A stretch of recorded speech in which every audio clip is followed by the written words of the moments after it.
Hazrat Yahya bin Sa'id has reported from Yazid, the slave freed by Munba'ith. The Prophet ﷺ was asked about a missing she-goat. He ﷺ said, "Catch it, for it is for you, or your brother, or a wolf." When it was asked about a stray camel, he ﷺ got displeased and his both cheeks got red and said, "What do you have to do with it?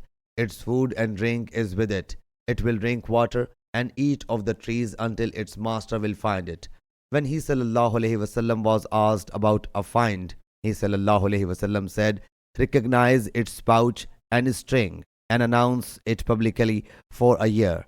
If someone comes and recognizes it, it is good, or combine it with your property." Sufyan says that he met Rabia bin Abu Abdurrahman. Sufyan says, "I have remembered nothing save this."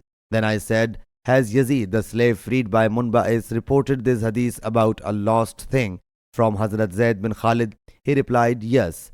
Yahya, Rabia, Yazid, the slave freed by Munba'is, reported it from Hazrat Zaid bin Khalid radiyallahu anhu. Sufyan narrates, "I met Rabia and inquired of him about it." Sahih Bukhari, Hadith number 5292.